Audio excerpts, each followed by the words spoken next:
Sa oras na ito, bibigyan po natin ng pagpapaliwanag at ilang mga punto de vista. Itong inihayag na mga diskarteng pahayag at pangpropaganda na ginawa ni Ginoong Marcos by making a public statement calling for a possibility of a dialogue o pakikipag-usap sa pagitan po ni Ginoong Marcos Jr. at ni Vice President Sara Duterte. Ang ganitong pahayag ni Ginoong Marcos Jr. ay kaagad po na sinundan ng pag-echo o ipinahayag muli ni Claire Castro, yung tinatawag po na tagapagtahol ng Malacanang, itong si Pambansang Marites na si Aling Claire Castro. Sabi niya, ang Pangulo daw, si Marcos Jr., ay bukas sa lahat ng pagkakataon na makipagdialogo kahit kanino man. At kailangan ay walang anumang kondisyon sapagkat ang hangad daw ni Marcos Jr. ay kapayapaan at ang pagiging maayos ng ating bansa. Wow! Kung hindi po si Aling Claire Marites Castro na tagapagtahol o barker ni Marcos ang nagsasalita, baka isipin natin na, pwede nga, no? At baka nga may isang gahiblang buhok na parang ganon kanipis na possibility na may sinseridad itong mga binabanggit ni Marcos Jr. Pero kung ang nag-e-echo or the echo chamber of Marcos Jr. is none other than itong walang kredibilidad, no? Tinatawag nga ito ng mga netizens na asong ulol ng Malacanang sapagkat kung si Governor Chavit Singson pa ang mag-describe, pag may pundo at pera, tumatahol. Pero pag maraming pera at pundo, hindi lang tumatahol, nangangagat pa. Yan po ang description ni Governor Chavit Singson kay Aling Claire Marites Castro, itong tagapagtahol ni Marcos Jr. If it was not coming from her, kung ang pag-uusapan po itong dialogue na diskarte ni Bongbong Marcos Jr., baka mag-isip tayo ng 2 beses, 3 beses kung ano ang tumama at bakit biglang nagkaroon ng style bulok na diskarte si Marcos upang mag-inganyo o manawagan ng so-called political dialogue kay Vice President Sara Duterte. Sige nga, bigyan natin ng mga pananaw ito. Una, alam natin na ito ay gimmick, ito ay pabalat bunga. Sapagkat kung totoo at seryoso ang sinasabing dialogo ni Marcos Jr. Sa kay Vice President Sara Duterte, ang unang dapat gawin niya ay ipakita niya ang sinseridad niya na kanyang kikilalanin at kanyang aakuin ang pananagutan niya sa patraidor at pataksil na pagpapadukot kay Pangulong Duterte at iligal na pagpapatapon at pagpapakulong sa ICC. Sapagkat yun po ay talagang klarong lantarang pagtataksil, pagpapakita ng isang sinungaling na tao at isang walang paninindigan na uri ng pagkatao. Mayroon si Ginoong Marcos sapagkat makailang beses niyang sinabi na wala ng otoridad o ano pa mang legal na batayan upang mag-cooperate pa ang Pilipinas sa ICC. Pero siya pala ay nagkakaroon ng maniobra kasama si Martin Romualdez upang ipadukot sa ICC at sila mismo ang nagsagawa ng pagpapadukot laban kay Pangulong Duterte. So ano po ang magiging batayan ng pagiging matino sa pahayag ni Marcos Jr.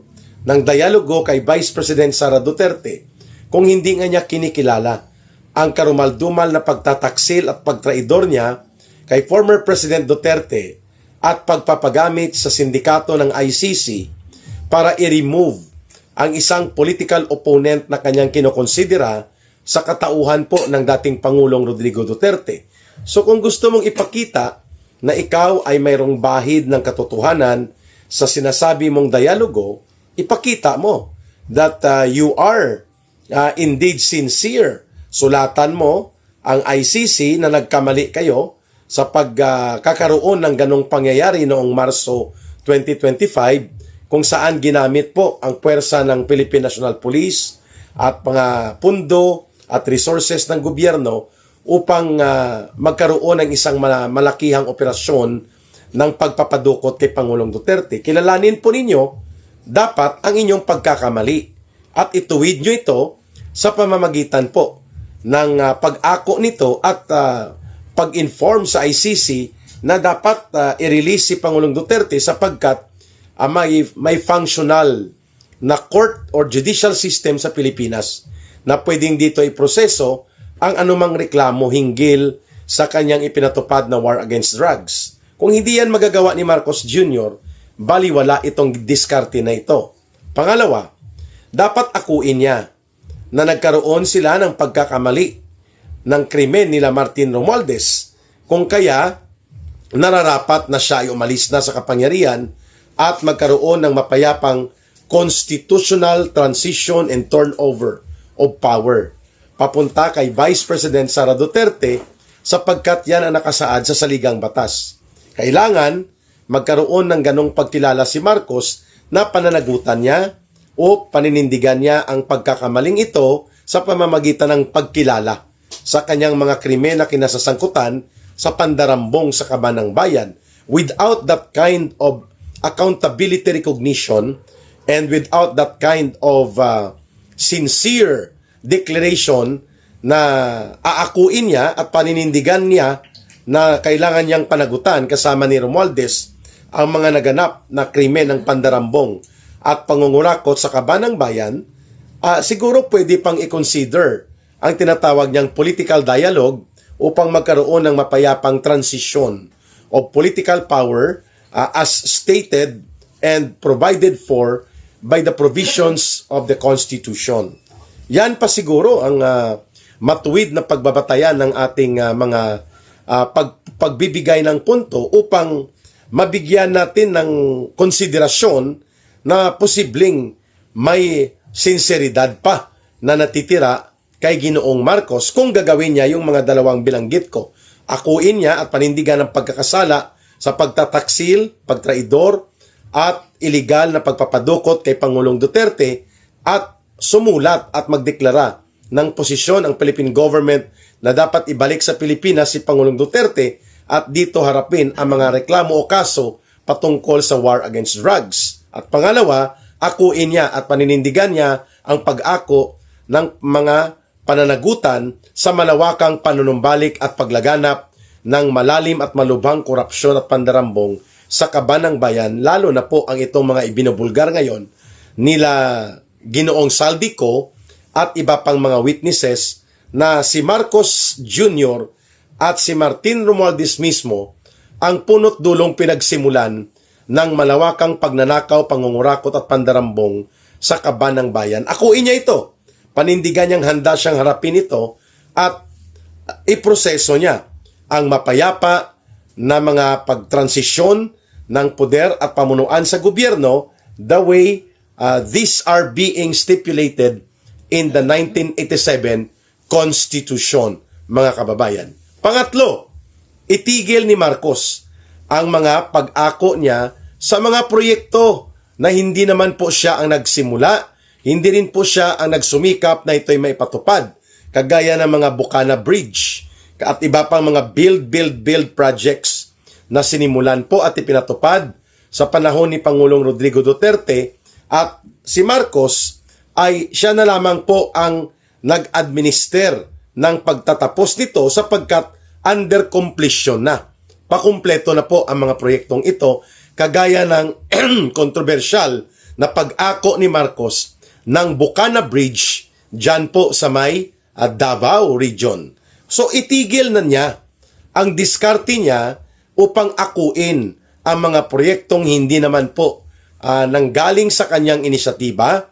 Hindi rin po siya ang nagpatupad nito sapagkat kung mayroon pong ginawa si Marcos sa nakaraang halos 3 taon na umupo siya bilang presidente ng Pilipinas, yan po ay walang iba kundi ang panunumbalik at paglaganap at paglubha ng pangungurakot at pandarambong sa kaban ng bayan, paglaganap ng mga ghost projects at iba pang mga walang katuturan na mga proyektong pinagkakitaan ng mga magnanakaw at buaya na miyembro at alipores ng sindikato ni Martin Romualdez at ni Ginoong Marcos Jr. Akuin niya ito na siya ay nangangamkam at illegal na ginagawa ang pagpasok ng kanyang mga diskarte upang i-claim ang mga proyektong ang nagpatupad at nagsagawa nito ay panahon pa po ni Pangulong Rodrigo Duterte. At ang pang-apat na dapat pong tandaan ni Ginoong Marcos, mga kababayan, nararapat po na akuin niya na rin mismo na hindi niya kayang mamuno sa ating bansa.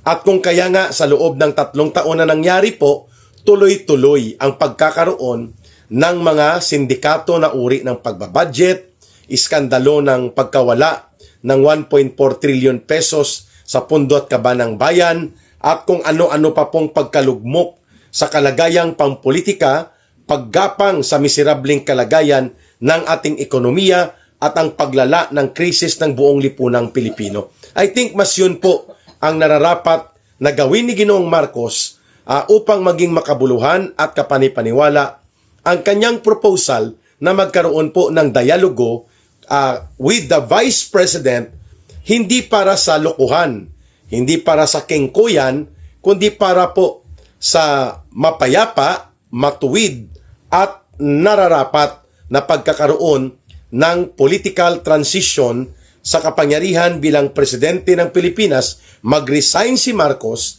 at harapin po ang lahat ng krimen at pananagutan na kanyang dapat harapin kasama si Martin Romualdez. At dyan pa lamang magsisimula po ang pagbabangon at pagbabago na may katarungan at tunay na layunin ng pagpapatatag ng ating bansa kung gagawin yon ni Marcos.